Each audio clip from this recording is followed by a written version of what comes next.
Buenas tardes, gracias a Hermes, gracias a Cuba por el ejemplo solidario que nos da y por la resistencia heroica que ha mantenido y por la cultura universal y la solidaridad universal y esos compañeros bien formados como Roberto que nos ponen a disposición de la sociedad canaria para formar en comunicación popular y enseñarnos a la izquierda a manejar también de forma solidaria esos medios de comunicación. Que el sistema capitalista utilice el control económico y financiero, el control militar, para someter a los pueblos y a las sociedades, a nadie le debe extrañar.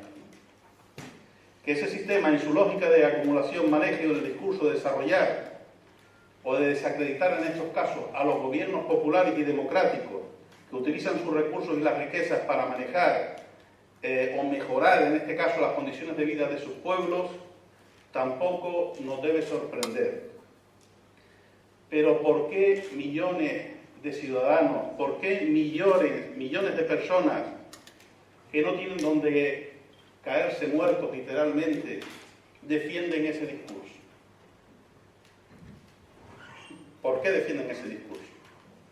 Me refiero a que ha calado el discurso en la sociedad de las políticas, de que las políticas sociales son realmente políticas electoralistas. En este sentido, por ejemplo, las políticas sociales que defiende Chávez, el uso de los inmensos recursos petroleros para fomentar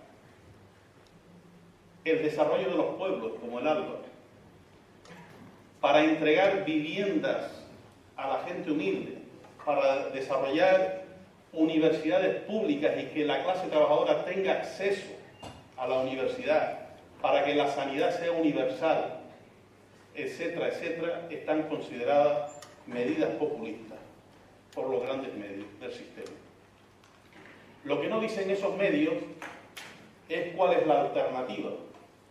Si la alternativa es entregar esa riqueza a los ricos o entregar esos recursos petroleros a las multinacionales, con lo cual esto ha venido pasando en épocas históricas.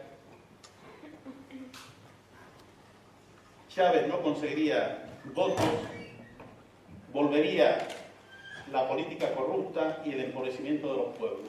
Esa sería la alternativa. Pero también sirve como ejemplo las políticas sociales que se plantean en España, ¿no? Donde hablan que invertir en servicios sociales, las que manejan los medios de comunicación públicos, me refiero, ¿no? Pero dice que invertir en servicios sociales dilapida los recursos públicos, ¿no? Que los servicios públicos son más caros, que incentivan la pereza, la desidia, y que se trata de medidas populistas. Que es mejor que las iniciativas privadas sean quienes se encarguen de estos asuntos, ya que ellos los gestionan mejor. Ese es el discurso del poder mediático,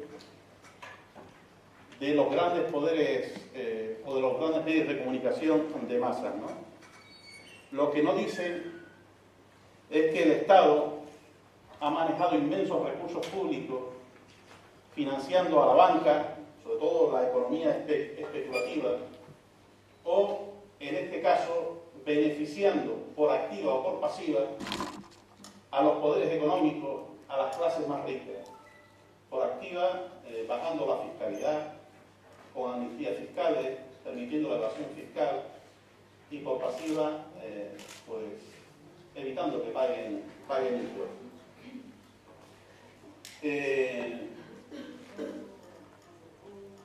Entonces, vuelvo a la pregunta, ¿no? ¿Por qué millones de ciudadanos humildes justifican ese discurso? El discurso del poder mediático. La respuesta es clara, ¿no? El poder mediático, los medios de comunicación, son un instrumento al servicio del capitalismo, del imperialismo. Es el control ideológico de la población. El control ideológico es el pilar básico del capitalismo y lo ejerce en los medios de comunicación, y no solamente en los medios de comunicación, sino en las escuelas, las distintas iglesias, los líderes de opinión, etc. En todas las épocas el poder ha utilizado el miedo como una forma de control de la población, pero en estos momentos donde los medios de comunicación son globales, esta pretensión adquiere una enorme envergadura. Se utiliza como arma política. Siembran el miedo a perder el empleo o a no conseguir empleo. Siembran el miedo al terrorismo. Siembran el miedo al inmigrante. Siembran el miedo a no poder cobrar la pensión porque el Estado se desamortiza o se vuelve raquítico. Los medios de comunicación para Izquierda Unida son el arma más poderosa que tiene el sistema para el control de la gente. Y esta la utilizan de manera muy efectiva. Para defender las conquistas sociales no basta, por lo tanto, con dedicar más recursos económicos, sino hay que hacer un gran esfuerzo social y formativo y de información y promoción de debates libres. Y para esto no podemos contar con los medios de comunicación del sistema, con los medios de comunicación masivos. Lo tenemos que hacer y promover la izquierda social y la izquierda política. Hace falta el desarrollo de la educación y la comunicación popular para crear códigos sociales y políticos que refuercen lo público, que refuercen la democracia real, la solidaridad comunitaria, las cuestiones de género, las cuestiones identitarias, etc.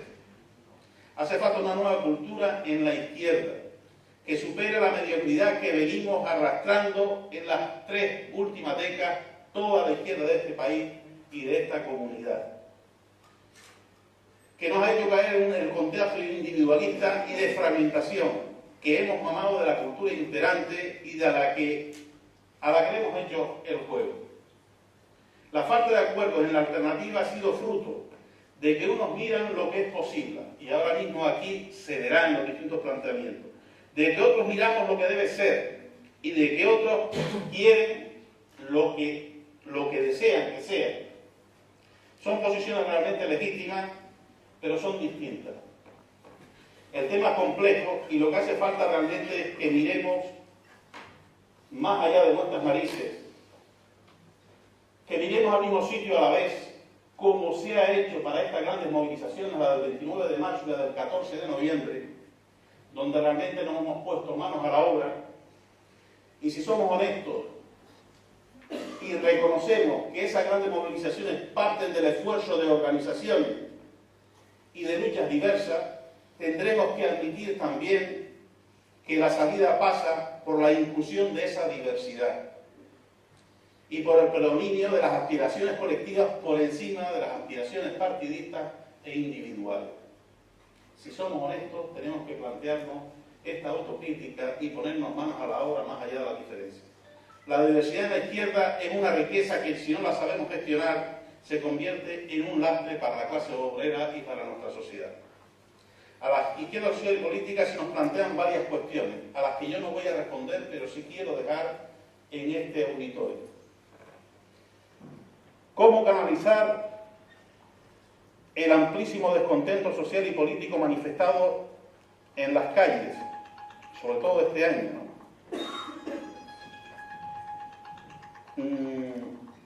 ¿Cómo canalizar eso hacia un proceso de transformaciones sociales y políticas? ¿Cómo aglutinar esa inmensa fuerza que en torno a una alternativa que combina las reivindicaciones inmediatas de la población con la estrategia para construir la alternativa política a esta sociedad? ¿Qué papel debe de jugar la fragmentación política y en especial los pequeños partidos frente a esta riada de descontento popular que se ha manifestado en las calles, sobre todo de Canarias, sobre todo el día 14 de noviembre? ¿Cómo construir la alternativa que vincule lo social y lo político? Tenemos en la izquierda mecanismos y capacidad para realizar consultas populares antes de la toma de decisiones políticas. Y si no las tenemos, ¿qué debemos hacer para escuchar a la sociedad? ¿Cómo vamos a tomar las decisiones desde la izquierda? Indiscutiblemente todas estas cuestiones por resolver tienen mucho que ver con la comunicación popular, con la creación de canales y códigos de comunicación que rompan la alienación de las capas populares y que replanteen la forma tradicional de tomar las decisiones de las organizaciones políticas de izquierda. Y desde Izquierda Unida lo que planteamos en relación con lo que estamos haciendo tiene muchísimas carencias. Reconocemos que la comunicación nos falla muchísimo, pero hemos dado prioridad a la comunicación directa. Ya sabemos que los medios, el poder mediático hoy, sobre todo las redes, facilitan mucho la comunicación. Pero nuestros pueblos, nuestros barrios, sobre todo los barrios populares, votan masivamente a la derecha y están alienados con ese discurso del que hablaba antes, porque el control de las conciencias en los barrios populares está ganada para el sistema. Y si la comunicación de las organizaciones de izquierda no llega a esos barrios directamente para recoger el sentimiento y la problemática y decir en códigos populares cuáles son las propuestas y que hay salidas, entonces se hace inviable. Y es necesario, evidentemente, redes como Hermes, sobre todo para aquellos cuadros que estamos formados, intentar consolidar y buscar mecanismos para expandir nuestra propuesta y hacerla llegar a todos los rincones. Pero insisto, sin las premisas y sin resolver las cuestiones que he dejado sobre la mesa, va a ser muy difícil el avance, sobre todo la respuesta que está esperando la ciudadanía, de la que, insisto, en esas manifestaciones participamos muchos colectivos, partidos políticos, sindicatos, pero la realidad en nuestra Canarias, en nuestra España de la izquierda, es la que es, y tenemos que hacer un esfuerzo, insisto, por recoger ese sentimiento y esas expectativas que la población en las calles está poniendo en una alternativa que está por construir. Gracias.